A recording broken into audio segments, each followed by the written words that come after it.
Speaker, there's already a certification coming from the Office of the President. I think the chair now rules that the point of the gentleman, hindi pa ako tapos, the Honorable Manuel is out of order. Magandang araw sa atin lahat, mga kababayan.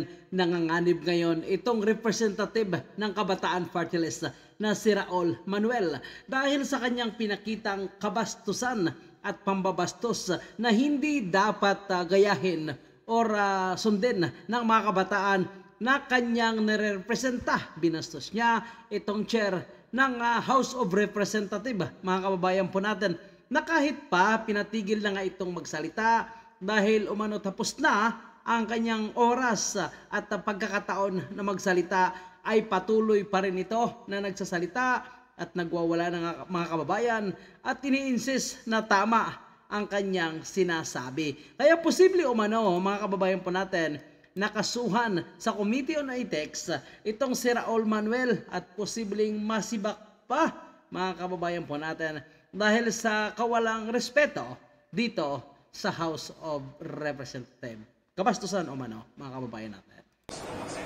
Madam Speaker, ano po ang basis ng emergency or calamity sa certification? Madam Speaker, hindi din naman there's already a certification coming from the Office of the President. I think the chair now rules that the point of the gentleman, hindi pa ako tapos, the Honorable. So kita natin, mga kababayan po natin, tandaan po natin, ang nire-representa ni Raul Manuel ay kabataan. Ganito ba dapat magsalita ang kabataan na hindi pinapakinggan yung nakakataas sa kanya bago ito magsalita?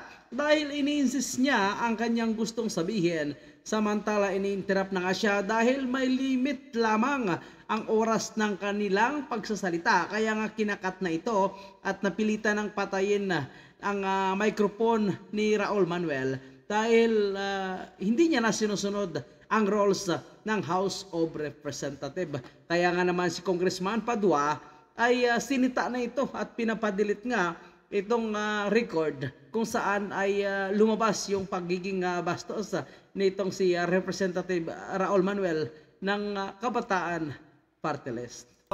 Manuel is out of order. Majority village. Madam Speaker, Madam Speaker, I reiterate my motion. There is a motion, the motion to proceed with the third reading on House Bill number 8980. So move, Madam Speaker. Grabe, mga kababayan natin, ano?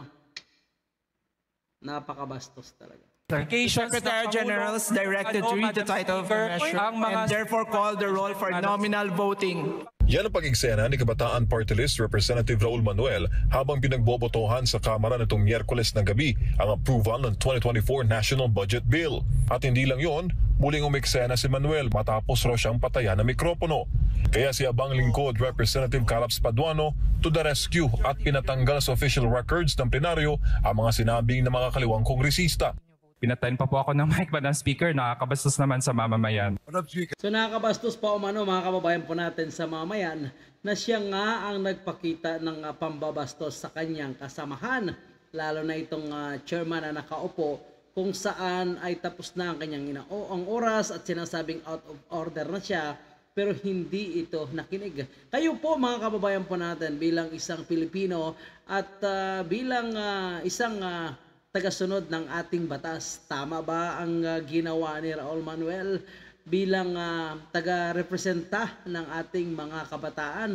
Siya ba, ganito ugali ba ang dapat gayahin ng ating mga kabataan? I think, mga kababayan po natin, hindi dapat ito na pag-uugali, mga kababayan po natin, lalong-lalo na kung ang iyong nire-represent ay kabataan. So nagpapakita ito ng talagang kawalang respeto. Kaya tama lang siguro na i-complain ito ng ilang senador po natin sa Committee on Ethics dahil walang ethics ata ang kanyang pinakita, mga kababayan po natin. I move to strike out the parliamentary statement of Congressman Raul. Basically sa dulo, pinatayan pa nga ako ng microphone, binabastos yung taong bayan. And that is not acceptable. That is unparliamentary comments of a congressman as a member of the House of Congress. What I cannot tolerate is question of language, unparliamentary words being used during. If somebody will file a case, the Ethics Committee, tingnan natin. Mas maganda nga, i-withdraw na ni Congressman Raul, no?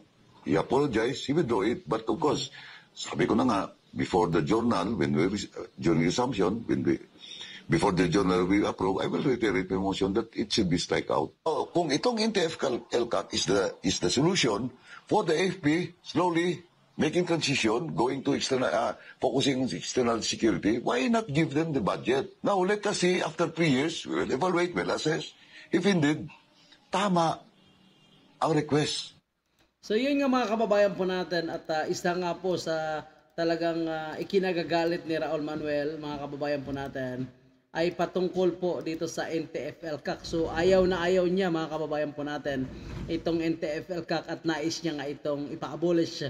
Kasi kung tutuusin mga kababayan po natin, hindi naman natin inaakusahan o diretsong sinasabi, hindi naman natin niretag itong ilan sa mga kongresista po natin, hindi naman natin kailangan pangalanan, pero malinaw na ang kanilang paninindigan ay nakasuporta sa mga kaliwang grupo, which is ito nga yung purpose ng NTF-ELCAC. Kaya ngayon, ayon nga kay Congressman Padua, ay kung talagang tatanggalin itong pondo ng ilang mga ahensya ng gobyerno at lalo na itong confidential fund at ilipat sa ilang ahensya ng gobyerno na nangangailangan naman ng intelligence fund, ay dapat talaga bigyan umano ang NTF-ELCAC at titingnan kung paano ito nag-implement, paano ito nag-work, kung nag-work ba itong NTF-ELCAC, epektibo ba ang ginawang kampanya kontra sa mga kaliwang grupo. So kung hindi, edi tanggalin. So yan po yung question ni Representative Padua, mga kababayan po natin. Samantala si Raul Manuel naman ay dapat talaga umano ay humingi na ng kapatawaran dito sa kanyang mga kasamahan sa House of Representatives dahil sa kanyang pagiging bastos sa kanyang sinabi nga, mga kababayan po natin. Kaya nadidismaya ang ilang kongresista kasi nga ang kanyang nirepresent ay mga kabataan, pero ang kanyang ugali ay nagpapakita ng kabastusan, which is hindi dapat ito kayahin ng mga kabataan. So ilang kababayan po natin ay nagkokomento nga na sabi, kung ganito lang naman ang kongresista na nakaupo dyan, mga kababayan po natin, ay dapat na itong tanggalin. So dahil ang kanilang sinusuportahan umano ay taliwas naman sa kagustuhan ng bawat Pilipino, kagustuhan ng ating gobyerno, mga kababayan po natin.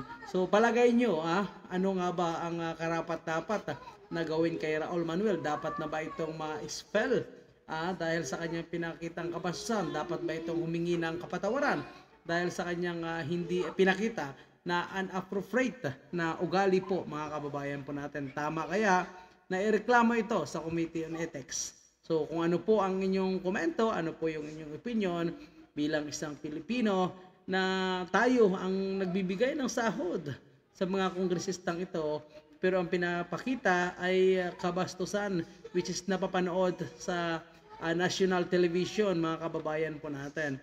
Ano po ang inyong komento? Ano po ang inyong opinion? So ilagay nyo na po sa ating comment section. At yan naman ang aking sariling opinion. Maraming salamat po sa inyong lahat, mga kababayan.